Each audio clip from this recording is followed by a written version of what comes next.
નમસ્કાર મિત્રો, મહાદેવ એજ્યુકેશન ચેનલમાં આપ સૌનું હાર્દિક સ્વાગત છે। મિત્રો, જો તમે ગુજરાત સરકારના કર્મયોગી પોર્ટલમાં રજાની અરજી કેવી રીતે કરવી તેના વિશે જાણવા માંગતા હોય તો આ વિડીયો ખાસ આપના માટે છે। કર્મયોગી પોર્ટલમાં લીવ મેનેજમેન્ટ નામનું ઓપ્શન છે, તેમાં જઈને આપણે રજાની અરજી કરી શકીએ છીએ।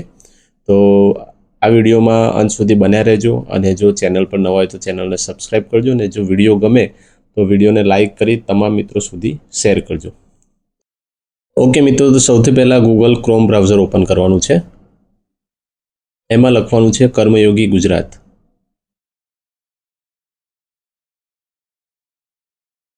આ રીતે જે પહેલી વેબસાઇટ ઓપન થશે કર્મયોગી, એના પર ક્લિક કરીશું આપણે। આ રીતે લોગિનનું પોર્ટલ ઓપન થશે। એમાં ત્રણ વસ્તુ આપ્યું છે, ત્રણ રીતે આપણે લોગિન કરી શકીએ: HRPN, મોબાઈલ નંબર અને ઈમેલ આઈડી દ્વારા। હું અહીંયા HRPN નંબર દ્વારા લોગિન કરું છું, તો મારો જે પણ HRPN નંબર છે અહીંયા એન્ટર કરીશ। ત્યારબાદ પાસવર્ડ એન્ટર કરવાનો છે, જે પણ આપણો પાસવર્ડ છે એ પાસવર્ડ એન્ટર કરીશું।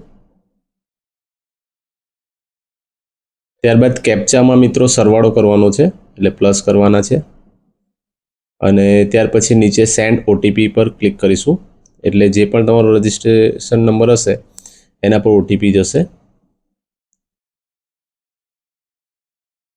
અહીંયા ઓટીપી એડ કરીને ત્યારબાદ નીચે લોગિન બટન છે, લોગિન બટન પર ક્લિક કરીશું,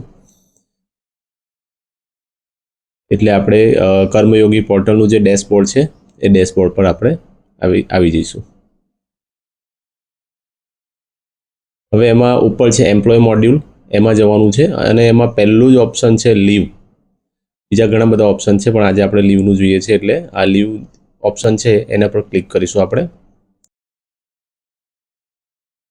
એટલે આ રીતે લીવ ઇન્ફોર્મેશન ઓપન થશે। એમાં છે લીવ રિક્વેસ્ટ, લીવ એકાઉન્ટ છે,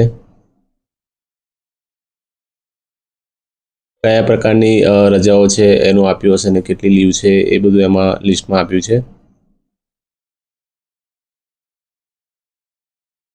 ત્યારબાદ છે લીવ હિસ્ટ્રી છે બાજુમાં, કઈ કઈ રજાઓ છે એની હિસ્ટ્રી આપી છે આખી।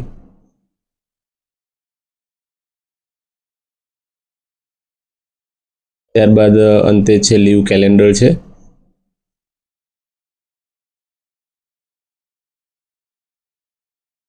કયા કયા હોલિડેઝ છે તે પણ આ કેલેન્ડરમાં શો થશે।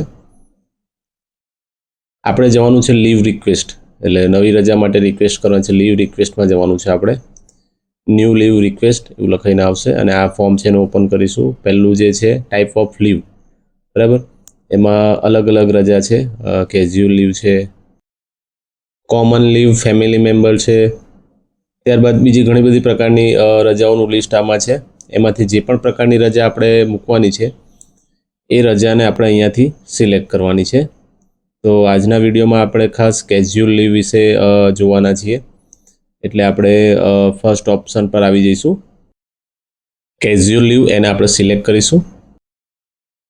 ત્યારબાદ નીચે આપણે ફૂલ ડે લીવ મૂકવી છે કે હાફ ડે મૂકવી છે એના પણ ઓપ્શનો નીચે આપ્યા છે।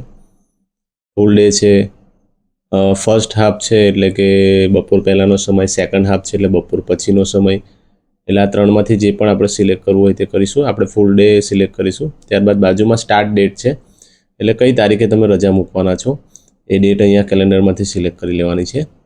એન્ડ ડેટમાં જો વધારે રજા મૂકવા હોય તો એ પ્રમાણે દિવસો ગણી લેવાના। અહીંયા હું એક જ દિવસનું બતાવું છું, એટલે સેમ ડેટ આવશે, એક જ દિવસની કરવાના હોય તો, બરાબર।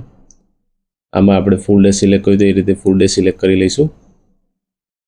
ત્યારબાદ આપણી કેટલી રજા છે, કેઝ્યુઅલ લીવ 12 છે, બરાબર, તે બતાવશે અને અત્યારે એક સિલેક્ટ કરી છે એટલે એક આવી ગયું છે।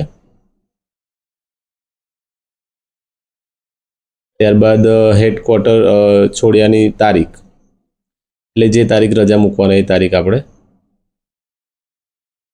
આમાં પણ સેમ જ આવશે।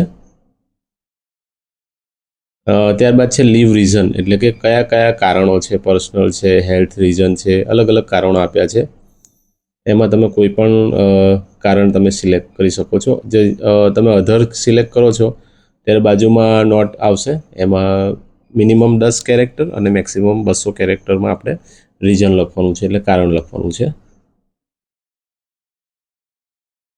અહીંયા હું પર્સનલ રીઝન બતાવું છું. સિલેક્ટ કરી લીધું છે મેં. ત્યારબાદ નીચે છે જે પણ આપણે રિપોર્ટ લખ્યો છે એ રિપોર્ટ અહીંયા ડ્રેગ કરવાનો છે. એટલે અહીંયા એરો પર આપણે ક્લિક કરીશું એટલે કોમ્પ્યુટરમાં ફાઇલ ઓપન થશે અને જ્યાં પણ તમારો રિપોર્ટ હોય છે ત્યાંથી ડ્રેગ કરીને અહીંયા લાવવાનો છે. અહીંયા હું આ એરો પર ક્લિક કરીશ એટલે કોમ્પ્યુટરમાં ફાઇલ ઓપન થશે અને એમાં જ્યાં પણ તમારો રિપોર્ટ હોય છે એ રિપોર્ટને ત્યાંથી સિલેક્ટ કરીને ઓપન કરશો તો પણ આવી જશે ને આ રીતે ડ્રેગ કરશો તો પણ આ રીતે જુઓ મેં અહીંયા અપલોડ કરી દીધો છે. અપલોડ થઈ જશે. PDF કે ઇમેજ બેમાંથી કોઈ પણમાં આપણે અપલોડ કરવાનું છે. ત્યારબાદ નીચે ઓપ્શન છે સબમિટ, એના પર આપણે ક્લિક કરીશું. રીસેટ અને સબમિટ બંને છે, બરાબર. આર યુ શ્યોરનું મેસેજ આવશે તો એમાં આપણે યસ સબમિટ કરી દેવાનું છે. ઓકે મિત્રો, આ રીતે સક્સેસફુલ સબમિટનો મેસેજ અહીંયા શો થઈ જશે. એટલે તમારી જે પણ રજાની રિક્વેસ્ટ છે એ અહીંયા સબમિટ થઈ ગઈ છે. એમાં અહીંયા તમે ડિટેલમાં જોઈ શકશો કઈ તારીખે તમે રજાની ડેટ નાખી છે, એપ્લિકેશન ડેટ નાખી છે, જે પણ તમારા ઉપરી અધિકારી હશે એનું, જે પણ એપ્રૂવ કરતા હશે એનું નામ હશે અહીંયા. આ રીતે તમે જે પણ રિક્વેસ્ટ નાખી છે એની ડિટેલ તમે અહીંયા જોઈ શકશો. બાજુમાં અહીંયા લાસ્ટમાં તમે એડિટનું ઓપ્શન પણ પેન્સિલનું ઓપ્શન છે, એનાથી તમે જો કોઈક સુધારો વધારો કરવો હોય તો એ પણ તમે કરી શકશો. અને આની તમારે PDF સેવ કરવી હોય તો PDF પણ સેવ કરી શકો છો અને ડાયરેક્ટ પ્રિન્ટ કાઢવી હોય તો પ્રિન્ટ પણ તમે કરી શકો છો. આ રીતે પ્રિન્ટનું ઓપ્શન ક્લિક કરીશું એટલે જે પણ લીવ રિક્વેસ્ટ આપણે નાખી છે એની ડિટેલ આવી જશે. કઈ તારીખે એપ્લાય કરી છે, લીવ ડેટ છે, આ બધી ઇન્ફોર્મેશન આવી શકશે. એને તમે સીધું ડાયરેક્ટ પણ પ્રિન્ટ કાઢીને તમારી પાસે સેવ રાખી શકો છો. ઓકે મિત્રો, આજના વિડીયોમાં બસ આટલું જ. જો વિડીયો ખરેખર ગમ્યો હોય તો વિડીયોને લાઇક કરજો અને તમામ મિત્રો સુધી શેર કરજો. અને જો ચેનલ પર નવા હોય તો ચેનલને સબસ્ક્રાઈબ કરજો અને બેલ આઇકન દબાવવાનું ભૂલતા નહીં.